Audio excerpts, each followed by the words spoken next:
Halo teman-teman, berjumpa lagi dengan kita microfair.com. Di sini kita akan menjelaskan bagaimana cara mengkonfigurasi dari monitoring banjir kita ini ya. Bagaimana cara mengkonfigurasinya cukup mudah ya teman-teman. Oke, kita langsung saja. Pertama-tama kita matikan dulu alatnya. Oke. Sekarang kita matikan ya. Di sini ini kita cabut. Kita cabut saja USB-nya karena tidak butuh lagi. Oke, nah di sini ada sebuah button konfigurasi ya teman-teman. Sini ada, kita tekan dulu mode tombol konfigurasi. Jadi ketika kita tekan, maka dia masuk ke mode konfigurasi. Ketika kita lepas, dia masuk ke mode running. Sekarang kita tekan. Oke, nah kemudian kita hidupkan lagi alatnya ya.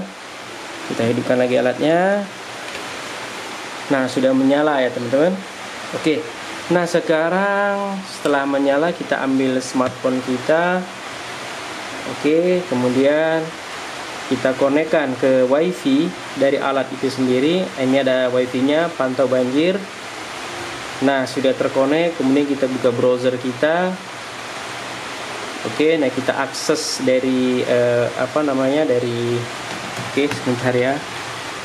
Kita akses. Sebenarnya sini sudah terbuka, tapi biar lebih mudah. Oke.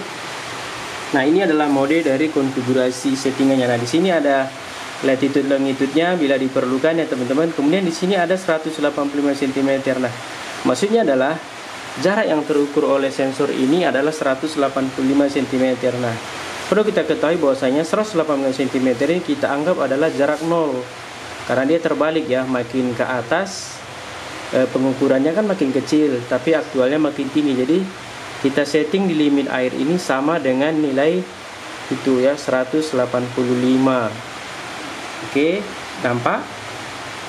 Selanjutnya kita buat di level berapakah dia? Misalnya kita anggap dia di level 50 cm.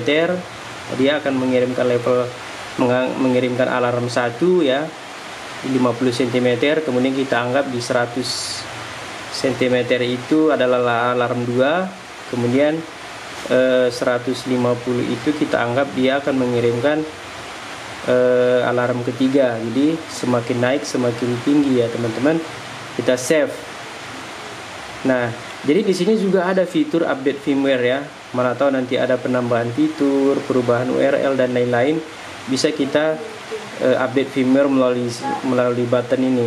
Nah, tapi di sini tidak kita gunakan karena belum dibutuhkan. Ini sudah berjalan update firmware-nya. Oke, nah sudah selesai. Nah, selanjutnya adalah menekan tombol ini, kembali ke mode running, maka otomatis WiFi-nya akan hilang. WiFi-nya akan hilang ya teman-teman. Kita lihat, WiFi-nya akan menjadi hilang di sini. Kalau kita reset ya, akan tidak ada ya, hanya akan ada ini. Oke. Nah, selanjutnya adalah kita lihat kondisi air di sini dalam kondisi aman ya. Kita lihat ada di grafananya. Di grafananya kita lihat, kita refresh 16, lagi proses loading ya, lagi proses loading pengiriman. Oke, kita lihat dulu teman-teman. Oke, dia sudah mengirimkan data terakhir.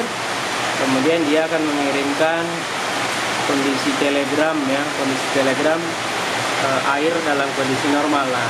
Oke.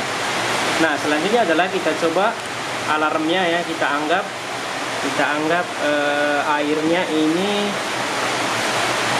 lagi tinggi ya. Alirnya lagi tinggi. Kita taruh ini di sini teman-teman. Anggap, kita lihat di sini ya.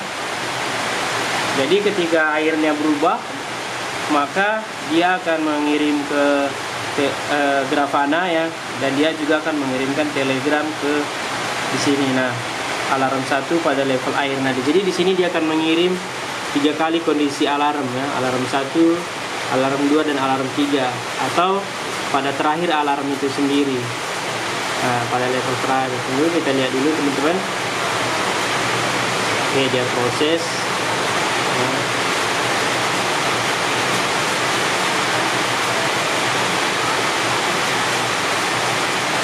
alarm 2 ya. Jadi pada proses level air sungai ya, dia tidak akan mungkin terjadi perubahan air secara cepat ya. Jadi dengan kondisi delay seperti ini masih memungkinkan. Oke, bentar ya teman-teman, ada level air terakhir nanti alarm 3. Jadi settingan alarm ini bergantung pada settingan konfigurasi kita tadi ya teman-teman. Alarm 3 pada level air. Nah, sudah masuk. Nah, ketika kita lepas ini, maka dia akan mengirimkan level air 0 ya. Dia akan mengirimkan level air 0.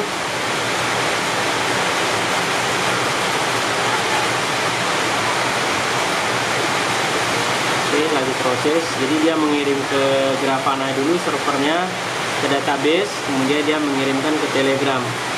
Jadi butuh 2 kali proses dia di sana ya. Tidak ada alarm level kondisi aman. Oke teman-teman, jadi monitoring banjir kita ini cukup mudah untuk digunakan ya.